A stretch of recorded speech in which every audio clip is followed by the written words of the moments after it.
하나님께서 우리에게 주신 말씀은 여호수아 2장 1절에서 6절입니다. 한 절씩 교독하고 마지막 절은 같이 읽겠습니다. 눈의 아들 여호수아가 시딤에서 두 사람을 정탐꾼으로 보내며 이르되 가서 그 땅과 여리고를 엿보라 하매 그들이 가서 라합이라 하는 기생의 집에 들어가 거기에 유숙하더니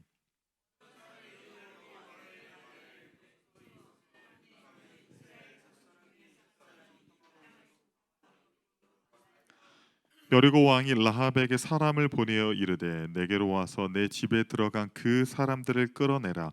그들은 이 온 땅을 정탐하러 왔느니라.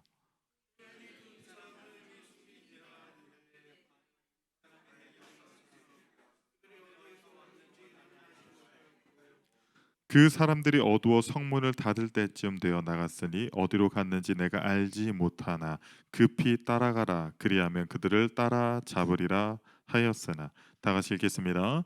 그가 이미 그들을 이끌고 지붕에 올라가서 그 지붕에 놓여 놓은 3대에 숨겼더라. 아멘. 기적을 일으키는 믿음, 기적을 일으키는 믿음이라는 제목으로 하나님의 말씀을 전하도록 하겠습니다. 50년간 아프리카의 어떤 전도자, 선교사로서 사역을 했었던 그 라인하르트 본케 목사님이 타오르는 전도의 열정이라는 책에서 이런 말씀을 하셨습니다. 하나님의 기적이 중단되는 때가 있다. 우리의 믿음이 다하는 때이다. 그러니까 하나님께서 일하실 때는 우리의 무엇을 보신다고요? 하나님의 능력이 부족해서가 아니라 하나님의 손이 짧아서 기적을 행하시는 것이 아니라 우리의 믿음이 부족할 때 하나님의 기적도 중단된다라는 것입니다. 혹시 여러분 그 이생망이라는 표현 아십니까? 이생망. 우리 젊은 분들은 아마 다 아실 텐데 네, 우리 어르신들은 좀 이렇게 어리둥절하에 계시는데 이게 무슨 이번 생에는 다 알고 계시네요. 혹시 본인에게 항상 그렇게 하시는 건 아니죠? 뭐 젊은 사람들이 해학적으로 이제 웃으면서 하는 이야기이기도 하지만 때로는 자신의 삶을 좀 비관하고 미래에 대한 특별한 소망도 미래의 특별한 어떤 계획도 없는 자신의 인생을 좀 비관하는 사람들이 해학적으로 스스로 하는 말이기도 합니다. 이생망, 아유 그냥 되는 대로 살아, 그냥 되는 대로 해. 여러분 되는 대로 살면 되는 게 없습니다. 우리 그리스도인들은 믿음으로 살아야 됩니다. 우리가 믿음으로 살아갈 때 하나님께서 우리의 삶에 날마다 놀라운 역사를 행하실 줄 믿습니다.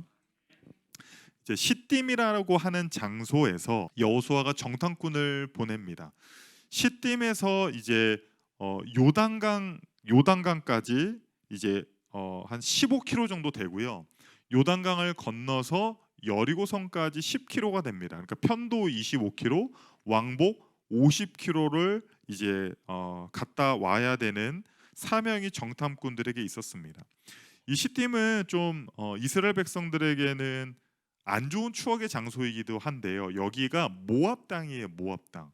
모압 땅. 그러니까 시딤에서 모압 여인들의 꼬임에 넘어가서 우상 숭배를 하고 음행을 저질렀던 곳이 시딤입니다. 그러니까 예전의 시딤은 하나님을 배반하고 하나님께 등을 지고 믿음을 저버렸던 장소라고 한다면 이제는 여호수아는 이곳에서 새로운 믿음의 여정을 시작하기로 선포하며 나아가고 있는 것입니다. 오늘 본문을 보면 여호수아를 그냥 여호수아라고 하지 않고 눈의 아들 여호수아라고 해요. 이 여호수아서에서 여호수아라는 말이 굉장히 많이 나오겠죠. 138번을 그냥 여호수아라고 해요. 그런데 눈의 아들 여호수아라고 하는 경우는 한 10번 정도 있거든요. 그런데 그때마다 하나님께서는 어떠한 믿음의 새로운 그 역사를 시작할 때 여호수아를 그냥 여호수아라고 부르지 아니하시고 눈의 아들 여호수아라고 부르셨다라는 거예요. 이 눈의 아들 여호수아는요, 하나님께서 새로운 일을 시작하실 것을 믿음으로 알았어요. 그리고 정탐꾼들을 몰래 여리고성에 보내서 이제 정탐을 하고 오라고 했어요. 근데 몰래 갔는데 가자마자 그냥 들켰어요. 가자마자 들켰어요. 그래서 자신의 신분들이 노출된 것을 알고 누구의 집에 숨습니까? 라합의 집에 숨습니다. 근데 라합은 직업이 뭐예요? 역사가 요세푸스는요, 이 라합의 직업이 기생이 아니라 그냥 여관이었다. 여관집 주인이었다. 그래서 이제 여관을 운영했기 때문에 이제 이 정탐꾼들이 거기에서 이제 짐을 풀고 뭐 그런 식으로 이야기를 하는데, 오늘 본문 우리나라 성경에도 그렇지만 히브리어 성경에도 정확하게 그녀를 창렬하고, 예, 기록을 하고 있습니다. 집은 어디에 있어요? 비록 직업은 좀 그런 비루한 그 직업이지만, 미천한 직업이지만 집은 아주 좋은 어떤 강남의 아파트에 사는 게 아닙니다. 15절 한번 읽어볼까요? 여호수아 2장 15절 시작.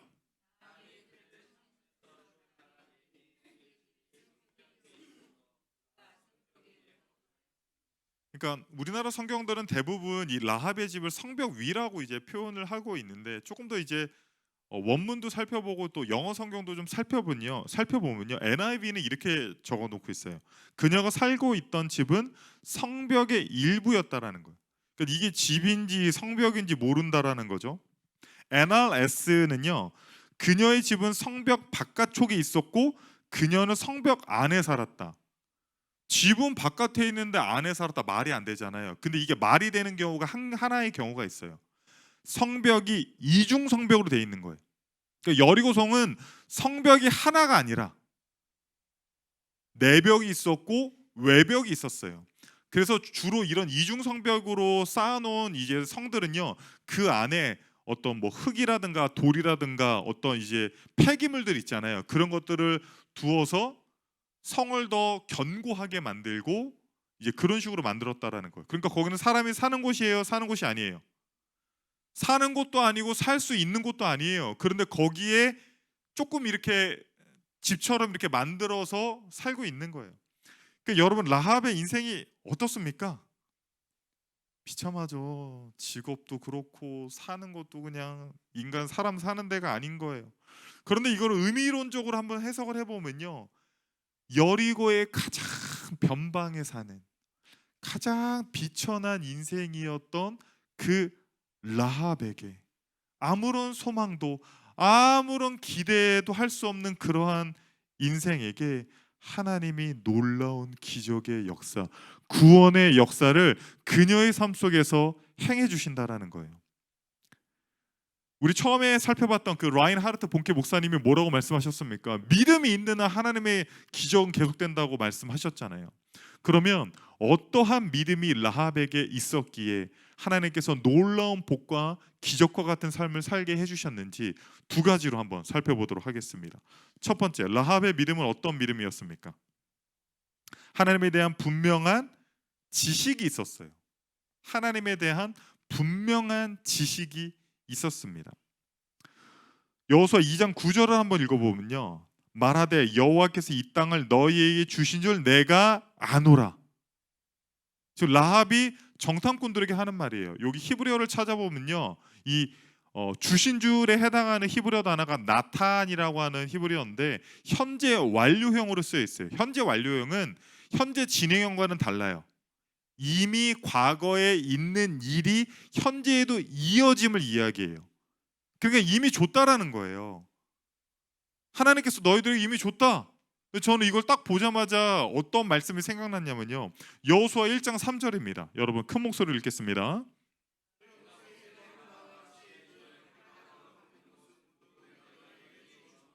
지금 누가 누구에게 하고 있어요? 이거는요, 하나님께서 두려워하고 있는 여호수아에게, 야 내가 너에게 이미 줬다. 여기에 주어 논의도 히브리어 나탄이에요. 현재 완료형으로 쓰여지고 있습니다. 그러니까 하나님께서 여호수아에게 하고 있는 말씀을 가나안 기생이 이스라엘의 정탐꾼들에게 동일하게 지금 이야기를 하고 있는 거예요. 10절 한번 읽어보겠습니다. 10절 시작.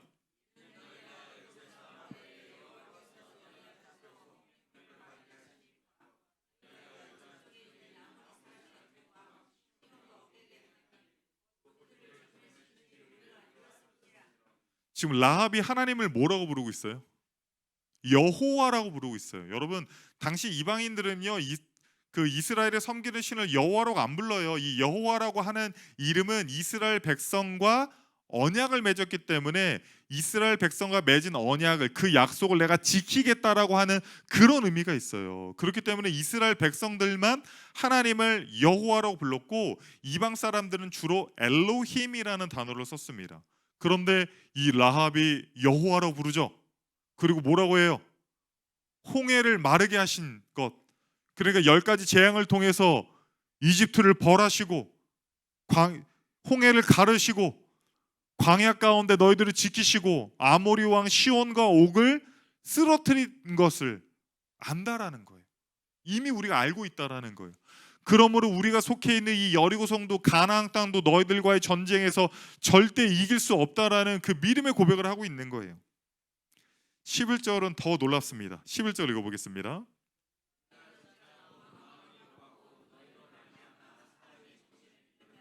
너희의 하나님 여호와는 위로는 하늘에서도 아래로는 땅에서도 하나님이시니라.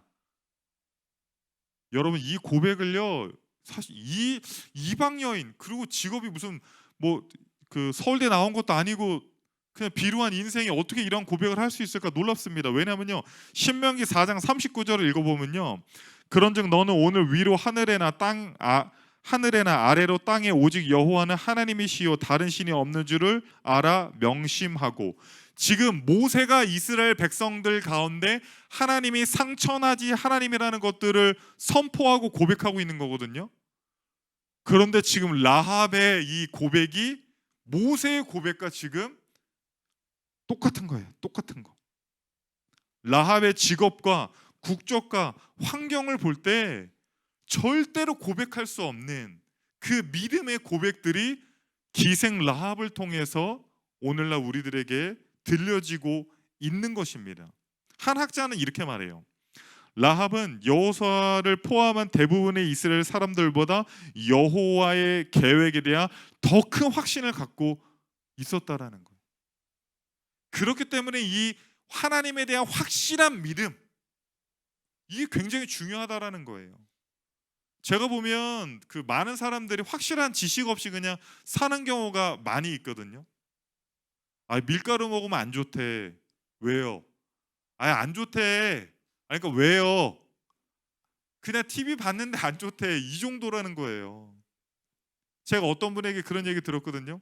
자기는 고모가 위암으로 돌아가셨는데 고모가 평생 동안 아침을 안 먹었대.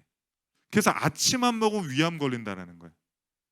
여러분, 아침 안 먹으면 더 건강해져요. 오토파지라고 한번 네이버에 검색해서 한번 보십시오. 네. 하나님에 대한 확실한 지식이 있었기 때문에 이 놀라운 은혜, 놀라운 복, 놀라운 기적들이 일어날 수 있었다라는 거예요. 두 번째는 뭡니까? 두 번째, 그의 믿음은 어떤 믿음이었어요? 목숨을 건 믿음이었어요. 목숨을 건 믿음. 그냥 믿음이 아니었어요. 아무리 지식이 있다 할지라도요, 그녀는 그녀의 인생 전부를 누구에게 걸었어요? 하나님께 걸었습니다. 5절부터 6절 한번 읽어보겠습니다. 3절부터 읽어보겠습니다. 시작.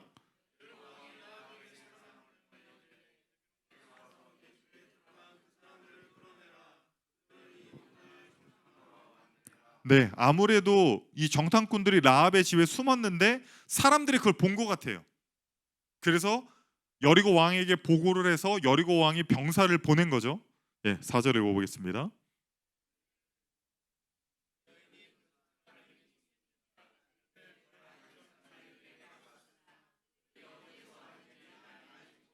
네, 계속 5, 6절 읽겠습니다.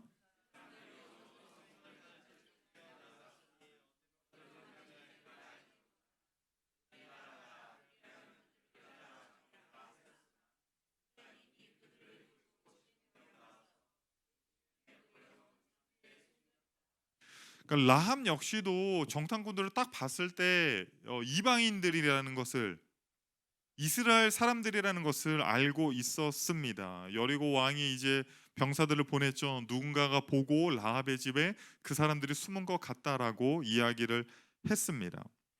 이때 라합은 사실 선택의 기로에 서지 않았겠어요?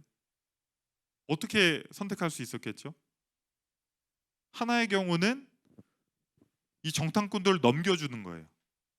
정탐꾼들을 숨겨줬지만 병사들이 왔을 때 위에 있어요, 위에 이렇게 해가지고 넘겨주는 겁니다. 혹은 이 사람들을 숨겨주는 거죠. 여러분, 이제 제가 이제 중고등학교 시절에 그 개그맨 이휘재 씨가 했었던 되게 그 유명한 프로그램이 있었어요. 그래서 뭐 그래 결심했어 해가지고 우리는 보통 한 가지 인생밖에 살 수 없잖아요. 어떤 직업을 선택하면 하나의 직업. 결혼할 때도 이 여자냐 저 여자냐 했을 때 한 사람을 선택하고 가는 것 아닙니까? 그런데 그게 왜 당시 인기가 많았냐면요, 두 가지 인생을 다 살아보는 거예요. 그래서 예를 들어서 뭐 이런 겁니다. 여러분이 예를 들어서 한 9년 동안 신림동 고시원에서 열심히 사법고시를 준비해가지고 9년 만에 합격을 했어요. 근데 두 여인 중에 한 여인과 결혼을 해야 됩니다. 첫 번째 여인, 가난하지만 9년 동안 나를 뒷바라지하고 내가 시험에 합격할 수 있도록 내 뒷바라지를 한 그 가난한 여인과 결혼을 하겠습니까? 아니면 두 번째 여인은 미래가 보장된 재벌집 막내딸. 고민이 되겠죠? 예, 뭐 요즘 젊은이들은 그런 얘기 합니다. 뭐 가슴은 1번인데 머리로는 뭐 2번이다 뭐 이런 얘기를 하거든요. 그런데 그 프로그램이요, 그래 결심했어 하고 1번이랑도 결혼을 했을 때 인생이 어떻게 되는지, 그리고 2번이랑 결혼했을 때 또 인생이 어떻게 되는지 그거를 막 이렇게 보여줘요. 그러니까 이제 막 사람들의 어떤 그 가려운 부분을 긁어줬겠죠.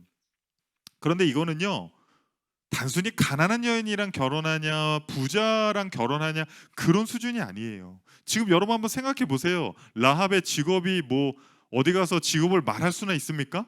집은 어디예요? 비록 비천한 일을 하지만 그래도 나는 돈 많이 벌어가지고 BMW 타고 다니고 좋은 집에서 산다 그런 게 아니에요. 집도 아닌 그냥 그 성벽 끝에서 그냥 대충 그냥 천으로 가려놓고 사는 것 아닙니까? 만약에 이 정탐꾼들을 그 여리고 왕에게 넘긴다면 일단은 가장 비천한 그 여인이 신분 상승하지 않겠어요? 엄청난 재물을 주지 않겠어요? 그리고 여리고 왕이 야 너 어디서 사냐?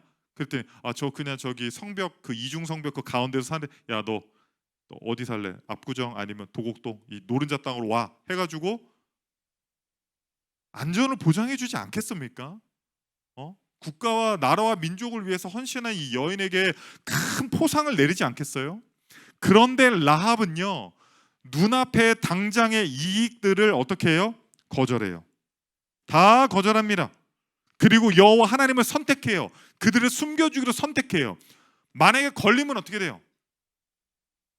야 지붕 위에 뭐 있냐라고 해서 지붕 위에만 올라가 봤어도 그냥 바로 걸리는 겁니다. 하나님께 목숨을 건 거예요. 이 여인의 믿음은요, 하나님께 목숨을 거는 그 믿음이 있었다라는 거예요. 성경에는 멋진 그 남성들도 많지만 우리가 감당할 수 없는 믿음의 그 여성들도 너무나도 많이 있습니다. 라합도 그렇고요. 특별히 대표적으로 마리아도 그렇습니다. 마리아, 예수님의 엄마 마리아를 이야기하는 겁니다. 누가복음 1장 38절입니다.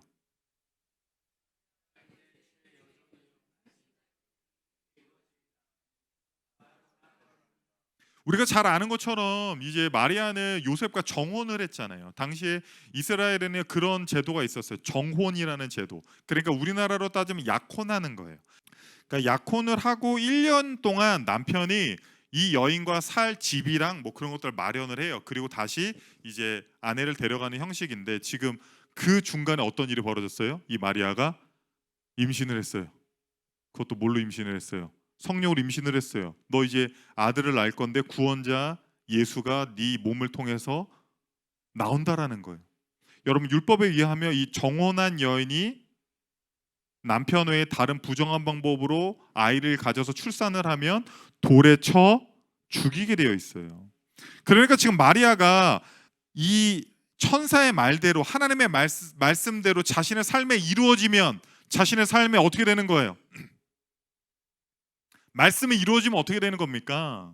우리는 하나님의 말씀이 우리의 삶에 이루어지면 우리가 다 복을 받는다라고 생각하는데, 지금 나타나 있는 현실상으로는 복을 받는 게 아니라 동네 사람들에게 돌에 맞아서 죽임을 당하는 상황임에도 불구하고 아멘 하면서 믿음으로 나아간다라는 거예요.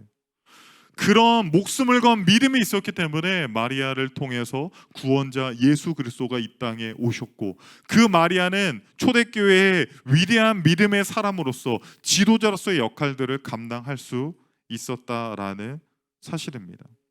왜 하나님께서 우리들에게 믿음을 요구하시는데, 이렇게 위험한 믿음, 왜 이런 믿음을 요구하십니까? 히브리서 11장 6절입니다.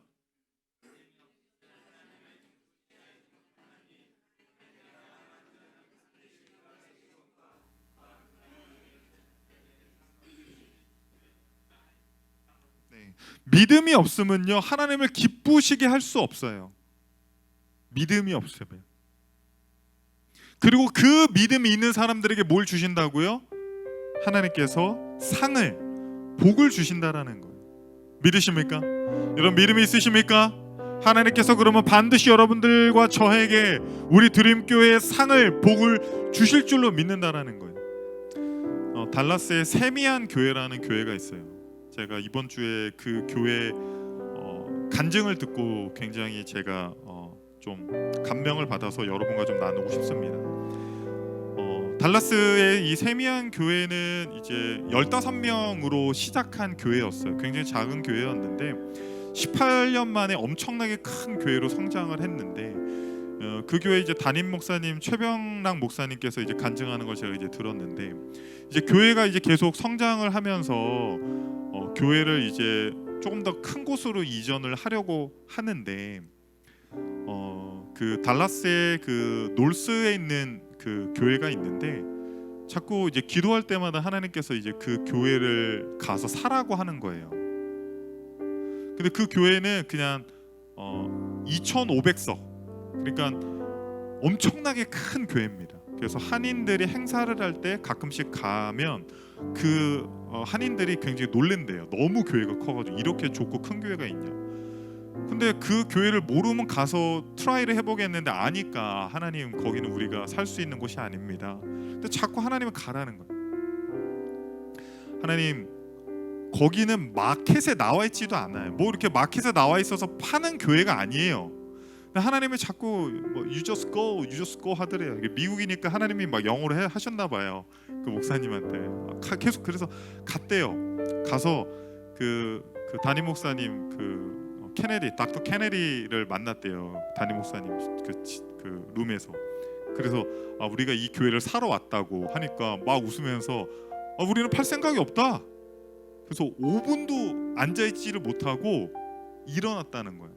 근데 이제 일어나는 그 목사님을 잡더니 니네 만약에 살려고 하면 얼마에 살려고 했냐. 그래서 그 최병락 목사님이 가장 큰 금액을 적어냈대. 자기네가 낼 수 있는 금액을 보더니 막 웃더니 그냥 가라고. 그래서 그 최병락 목사님이 너무 기분이 좋았대. 자기는 이 교회를 사러 온 게 아니라 확인하러 온 거라는 거예요. 도저히 살 수 있는 교회가 아닌 거예요, 형편이. 그래서 이제 10개월 동안 준비를 해가지고 원래 있었던 교회를 증축하는 형식으로, 리모델링하고 증축하는 형식으로 이제 준비를 하는데, 이제 삽을 뜨기 3주 전에 갑자기 또 하나님이 나타나서 You just go 계속 그렇게 말씀을 하시는 거예요. 너 가라, 너 가서 살아. 그래서 하나님 갔다 왔습니다. 안 판답니다. 그런데도 계속 그냥 You just go 하는 거예요. 그래서 그거를 이제 그 안수 집사님한테 이야기를 해서 안수 집사님이랑 같이 다시 그 교회를 방문을 했대요. 그 교회를 갔는데 자기가 주차장에서 교회로 들어가기도 전에 그 닥터 케네디가 막 그냥 뛰어나와서 어디 갔었냐고, 우리가 니네들 얼마나 찾았는지 모른다고, 그래가지고 막 왜 그러냐고, 우리를 왜 찾았냐고, 그래서 무슨 일이 있었냐고 그랬더니, 니네가 왔다 간 다음에 미세스 켄 우드라고 하는 75세 정도 된 이 권사님이, 남편이 기름회사 사장인데 이제 돌아가시고 유산이 이제 이 미세스 케네디에게 왔나 봐요. 달라스에서 가장 비싼 땅이 프리스코라고 하는 땅인데 680 에이커를 유산으로 남겼대. 우리는 에이커에 대한 개념이 없잖아요. 1 에이커가요 1200평이에요. 그러니까 680 에이커니까요 81만 6천 평이에요. 그 중에 가장 노른자 땅 40 에이커 4만 8천 평을 닥터 케네디한테 당신들이 교회를 짓는 조건으로 이 땅을 주겠다라는 거예요.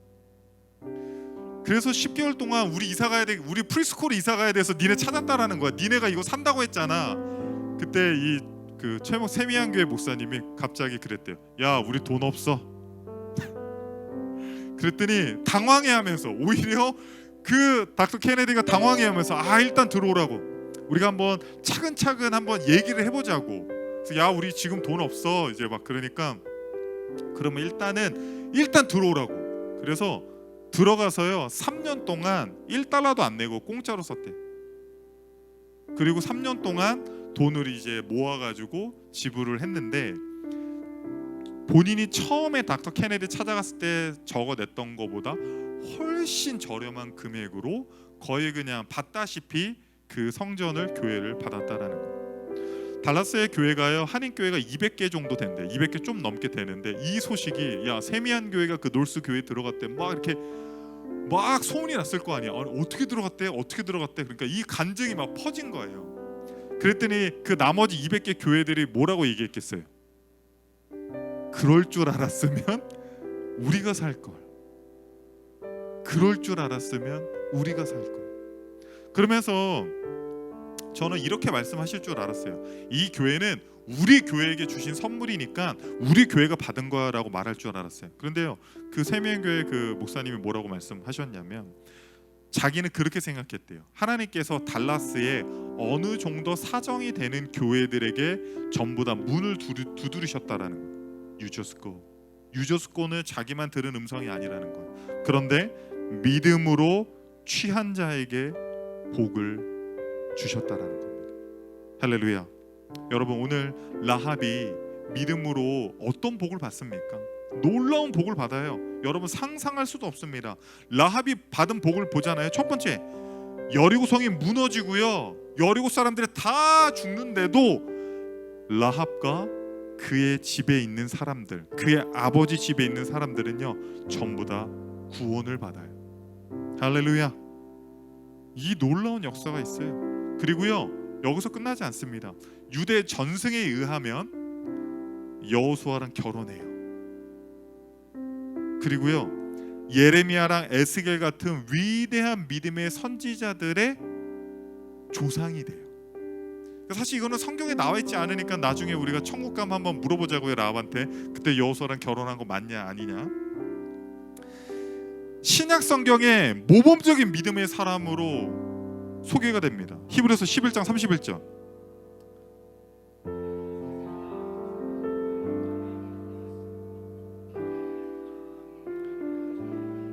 야고보서 2장 25절입니다.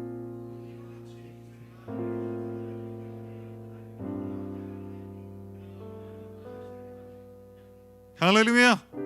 성경에 기록이 되어 있어요. 누구로? 기생으로, 창녀로, 비루한 인생으로? 아니요, 믿음의 모범의 사람으로 기록이 되어 있다라는 거예요. 그리고 더 놀라운 것은 무엇입니까? 훗날 온 인류를 구원하기 위해 이 땅에 오시는 예수 그리스도의 족보에 기록이 돼요. 마태복음 1장 5절 6절 읽어봅시다.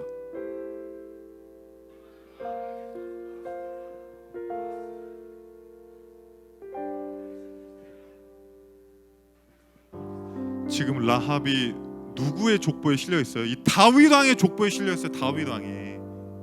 가나안의 이방 여인이 직업이 뭐예요? 여러분 딸이 직업이 라합이랑 똑같은 직업이면 친구들에게 자랑해요? 못해요? 그런데 다윗 왕의 족보에 실립니다. 그리고 누구의 족보에 실려요? 16절 시작.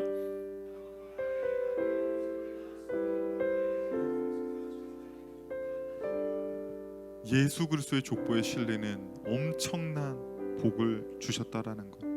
여리고성에서 몸을 팔아서 하루하루 연명하던 미래에 대한 희망조차 꿈꿀 수 없었던 비루한 인생이었던 그 여인에게 하나님은 놀라운 믿음을 주셨고, 그 믿음을 통해서 우리가 상상할 수도 없는 복을 주셨고 기적과 같은 삶을 살게 하셨다라는 것입니다.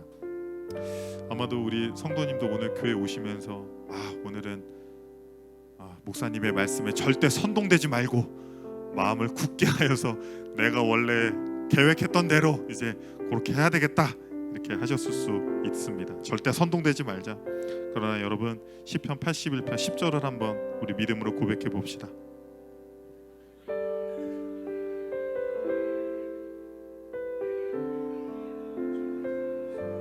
네, 우리의 입을 크게 열면 하나님께서 우리가 상상할 수도 없는 놀라운 복을 주시고 기적을 경험케 해 주실 줄 믿습니다. 아멘.